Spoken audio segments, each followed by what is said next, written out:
Deus abençoe você. Eu sei que a gente estava numa meditação lá em Gênesis sobre Abrão, né? Sobre o altar. Mas toda a palavra de Deus é o altar de Deus, né? E o Espírito Santo, eu fiz uma pergunta para Deus esses dias e eu creio que essa seja a resposta dele para o meu questionamento. E eu queria passar para vocês porque é algo, assim, é a essência da nossa vida cristã, né? Do cristianismo. E é muito importante, claro, porque é para a gente dar frutos espirituais, né? O fruto do Espírito Santo, como a palavra de Deus diz lá em Gálatas 6, se não me engano, são frutos espirituais, frutos que de início a gente não vê, mas estão dentro da pessoa, né?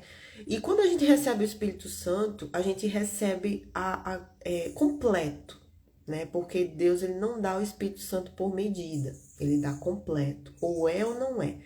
Só que esse fruto, ele vai se desenvolvendo, né? O fruto do Espírito Santo é o amor, é a paz, é a paciência, é a bondade, é a benignidade, é a mansidão, é o domínio próprio, né? A longanimidade. Então, tudo isso está dentro daquele que tem o Espírito Santo de Deus. Mas conforme o passar do tempo, as lutas, as situações, as circunstâncias que Deus nos permite passar, a gente vai desenvolvendo, desenvolvendo esse fruto, né, dentro da gente. E o fruto, ele se vê também nas nossas atitudes, né, do cotidiano.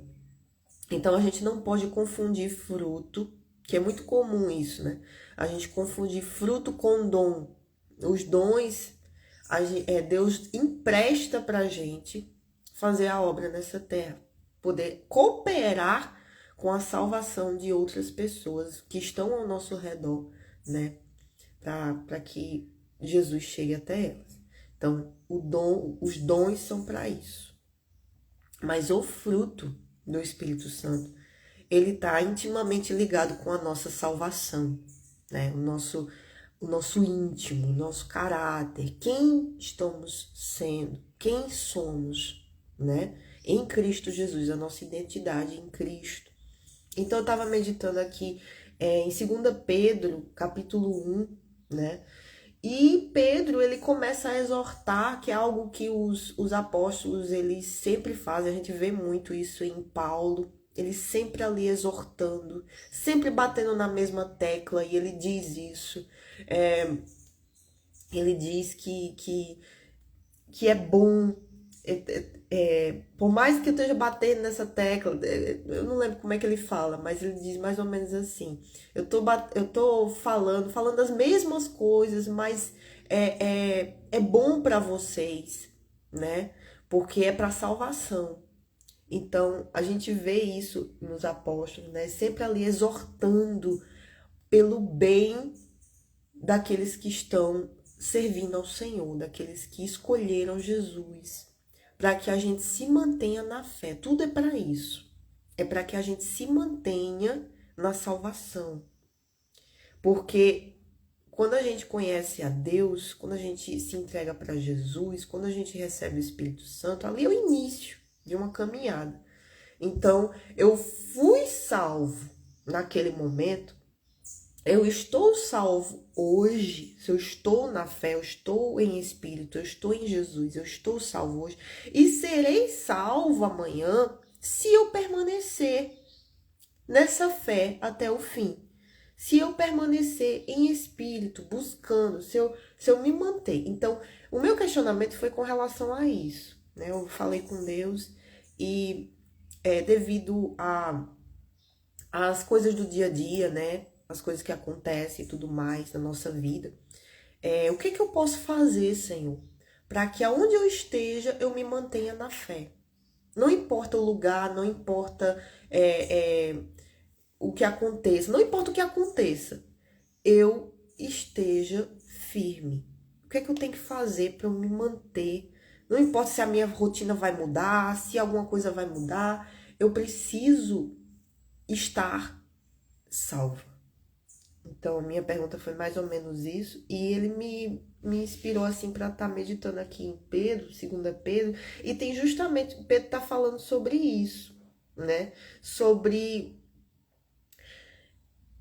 o conhecimento de Jesus, quando a gente conhece Jesus, e como fazer para a gente se manter nisso, para a gente ficar firme na nossa vocação, na nossa caminhada com Jesus, né?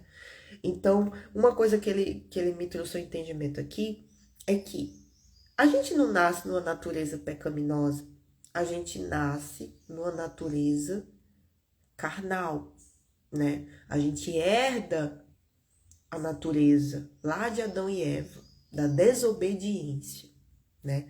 Então aí a gente vê porque o mundo tá assim, o mundo tá no maligno, no diabo, porque foi dada legalidade para ele lá atrás, autoridade para ele entrar no mundo e agir na vida das pessoas.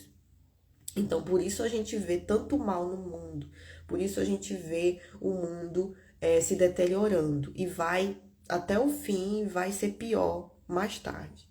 Mas isso tudo tem que se cumprir, né? Para que venham novos céus e nova terra, uma nova vida, né? E Jesus venha reinar aqui. Mas até lá a gente precisa da nossa salvação. Então, quando a pessoa ela conhece Jesus, quando Jesus entra dentro dela, então é como aquela passagem lá de Evangelho de João, capítulo 15, que Jesus ele fala que ele é a videira verdadeira, né? E o Pai, Deus, é o lavrador dessa vinha, dessa videira. E a gente somos os ramos dessa videira. Então, nós como ramos, Jesus, ele nos enxerta, ou Deus, né? Que são um só, ele enxerta a gente nessa videira. Ou seja, ele coloca a gente ali, ligado a essa videira. Porque a gente não nasceu justo. Jesus, sim. E ele passou por essa terra sem pecado. E ele venceu a morte por conta disso, porque ele permaneceu até o fim, cumprindo, obedecendo, sacrificando. Então, a gente, nós, seres humanos, a gente nasceu do fruto do pecado. Então, a gente tem uma natureza pecaminosa. Mas Jesus é a oportunidade que Deus deu pra gente, que a gente tem, se a gente escolher, que a gente precisa escolher, o ser humano precisa escolher para Jesus. E a gente precisa escolher ter ele dentro da gente, através da pessoa do Espírito Santo. Então, a gente é enxertado nele. E nele a gente dá fruto. Porque está escrito lá, se você meditar em João 15, ele diz: quem está em mim e eu nele, esse dá muito fruto. Mas quem não tá, quem está em mim e não dá fruto, meu pai vem e corta, e tira, e lança no fogo e ardem. Mas aqueles que dão fruto, o meu pai vem e poda, e organiza, e arruma, e faz manutenção. Por quê? Porque ele é o lavrador, porque ele é o cuidador. Deus, ele cuida da vinha dele. Ele é um pai zeloso, assim como um pai cuida de um filho, dando umas palmadinhas para ele aprender, dando uns castigozinhos, orientando, claro que não é questão de violência, mas não, é questão de orientação, é questão de zelo, cuidado, exortação. Então é o que Pedro está fazendo aqui também. Isso aqui é o Espírito Santo de Deus nos exortando, né? Então Deus cuida da vinha dele, Deus cuida de você, Deus cuida da sua vida. E se você ainda não se entregou para Jesus, ainda está distante de Deus, Deus ele quer cuidar da sua vida. Deus ele quer preparar você para morar com ele. Esse é o objetivo. A gente tem muitas bênçãos para receber aqui nessa terra ainda, porque a palavra de Deus tem mais de 8.000 promessas. Para essa terra também, prosperidade, alegria, tudo mais. Mas a maior de todas as promessas é a salvação. Então, quando a gente se entrega para Jesus, quando a gente recebe o Senhor na nossa vida, então a gente é enxertado nessa videira verdadeira, que é o Senhor Jesus. Então, nele a gente dá fruto, nele. Por quê? Porque a gente recebe o Espírito Santo dele, é como a seiva dentro das árvores. A água que as raízes absorvem do solo, que vão para toda a árvore, dando vida para ela. Imagine que isso daí que acontece nas árvores, nas plantas, o Espírito Santo dá vida para a gente. Tem várias passagens na palavra de Deus que falam sobre isso, que a gente está enraizado perto do rio que corre. Tem um salmo que fala disso. Então, essas águas vivas, água que dá vida, por isso que Jesus fala sobre ter sede, quem tem sede vem a mim e beba, né? Tudo isso que alimenta, é o que alimenta, é o pão vivo que desceu do céu, é a água que traz vida, que você nunca mais vai ter sede quando você beber dela. Tudo isso são metáforas, são como parábolas que Jesus usa para que a gente entenda o sentido, o significado do Espírito Santo na nossa vida. É o Espírito de Deus nos dando vida. Sem ele a gente está morto. Então, imagine que a gente é uma árvore, mas a gente é o ramo da videira, né? Tá escrito, a gente tem que ir no que está escrito, né? E em Jesus a gente dá fruto. E o fruto permanece. O fruto alimenta, o dom não. O dom é só uma cooperação para alcançar outras pessoas. Mas o fruto, ele alimenta as outras pessoas. O fruto, ele nos alimenta, ele nos torna. Isso daqui que Pedro fala sobre a natureza divina. Ele diz assim: pelas quais ele nos tem dado grandíssimas e preciosas promessas, para que por elas fiqueis participantes, ou torneis participantes da natureza divina, havendo escapado, ou para que a gente escape, para que vocês escapem, todos nós, a gente escape da corrupção que pela concupiscência há no mundo. Ou seja, que a gente escape do pecado, que a gente consiga fugir do pecado, fugir do mal. Então, Pedro está dizendo que pelo conhecimento daquele que nos chamou, isso é o versículo 3, 4, que nos chamou pela sua glória e virtude, ou seja, ele, Jesus, a videira verdadeira, que tem a essência de dar fruto. Jesus, ele veio para essa terra e nos ensinou o que é ser filho de Deus. Como é ser filho de Deus? Pelas virtudes. Então, ele nos chamou e ele nos tem dado grandíssimas e preciosas promessas de salvação. Para que, por essas promessas, a gente se torne o quê? Participantes da natureza divina.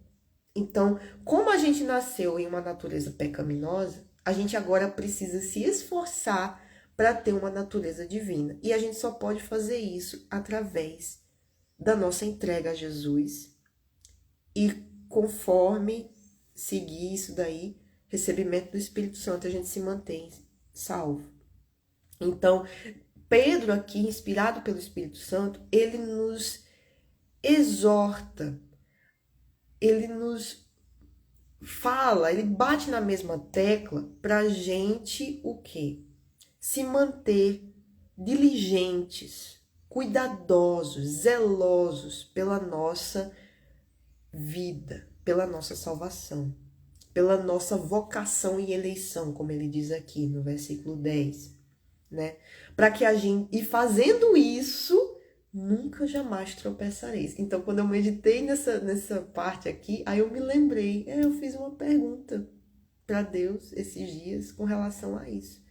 Porque o temor que a gente tem quando a gente recebe algo tão precioso como a fé, como ele diz aqui, a fé que faz a gente receber o Espírito Santo, que faz a gente se entregar para Jesus, visando não bens materiais, não bênçãos para essa terra, pessoais para essa terra, mas bênçãos espirituais. A gente visa Deus.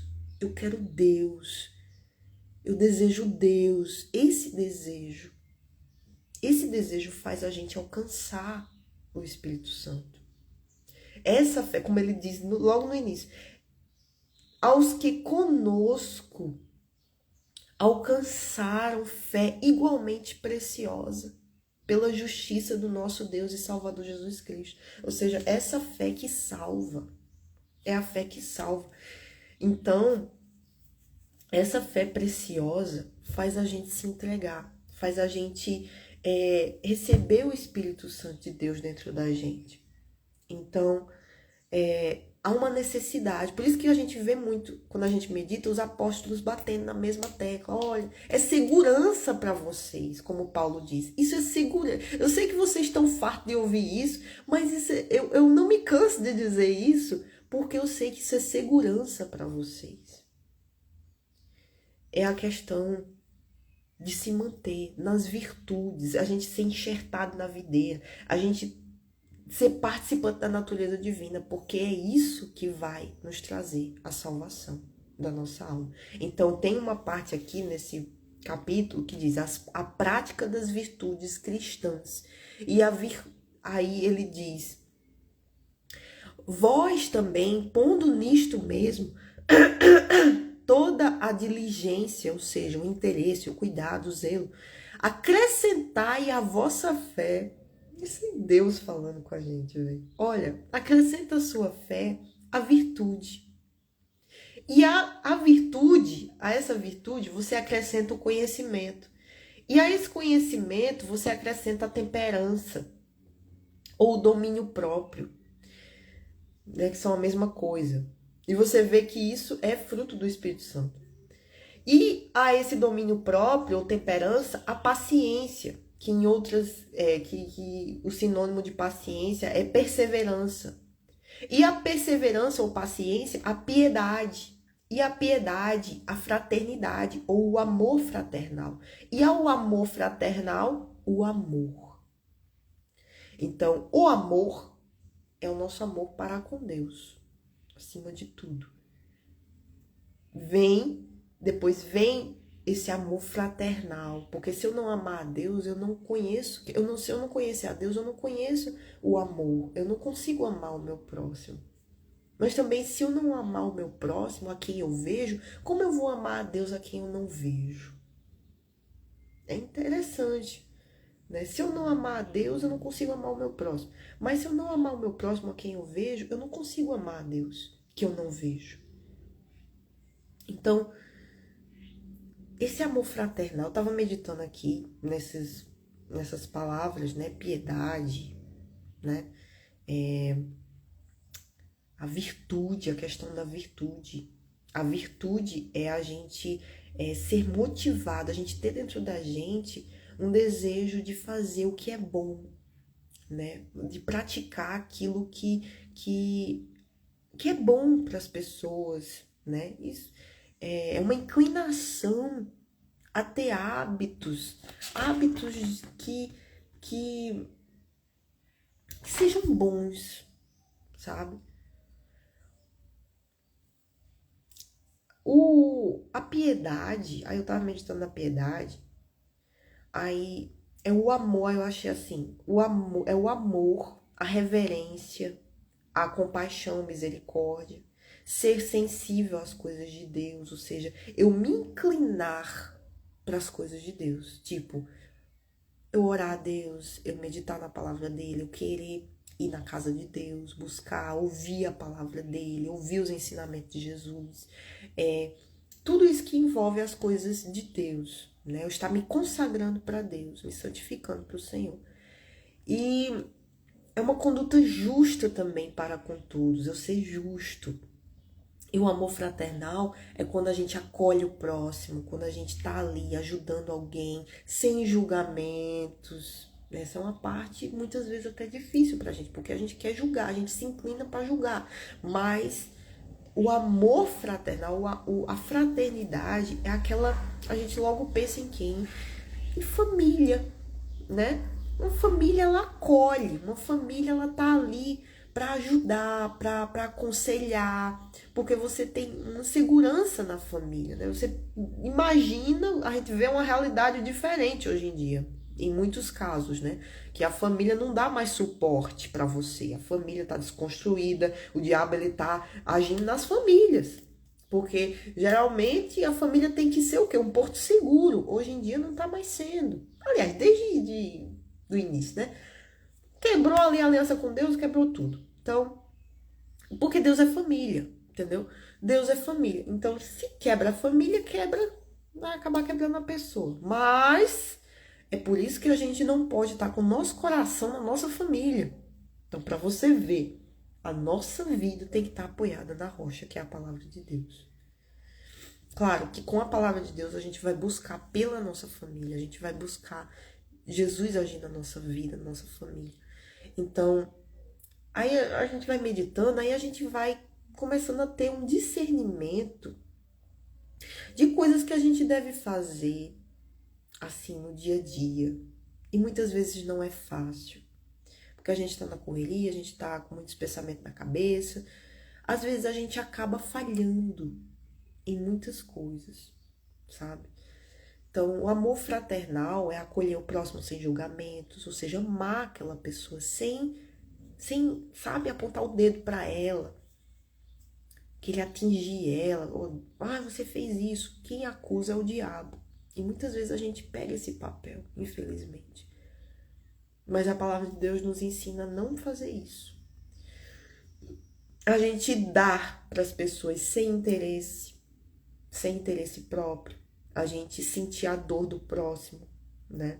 A gente tá ali acolhendo, um acolhimento, né? A gente tá ali conversando com a pessoa, ela tá se abrindo e a gente, poxa, imaginar como se aquilo dali fosse comigo. Imagina se isso acontecesse comigo, né? Como é que eu ia estar? Então, quando a gente dá, a gente recebe. Quando a gente cuida do próximo, Deus cuida da gente. Então, tudo isso Deus pôde me mostrar hoje, eu queria passar para vocês. Amém? Então, tô fazendo uma meditação, né, nessa parte de 2 Pedro, e é muito importante para nossa salvação, amém? Então, que alguma palavra que foi dita aqui possa ter ajudado você, possa ter abençoado a sua vida, possa ter santificado a sua alma, e você possa ter cada vez mais o desejo de buscar a presença de Deus em Cristo Jesus. Amém? Que você possa crer de tal maneira que Deus enviou o seu único filho para a sua salvação e você possa receber isso dentro de você. Porque se você não receber, então ele não pode salvar você. Ele veio para todos, mas nem todos o receberam. Nem todos o creram nele. Nem todos aceitaram. Então vai ter aqueles que infelizmente vão se perder por conta disso. Mas a palavra de Deus está aí. Amém? Para nos exortar, para nos orientar, para nos dirigir. E a gente precisa zelar por isso. Amém? A gente precisa estar todo dia nos policiando. Ajuda-nos, Senhor. Ajuda-nos a nos guardar, a nos policiar, a nos vigiar, Jesus. Nos ajuda, Senhor, a permanecer na fé até o fim, para a salvação da nossa alma, que é o nosso bem mais precioso. Por favor, nos ajuda a nos manter. Amém? Para a tua glória, para que um dia estejamos contigo eternamente. Amém. Deus abençoe e até a próxima.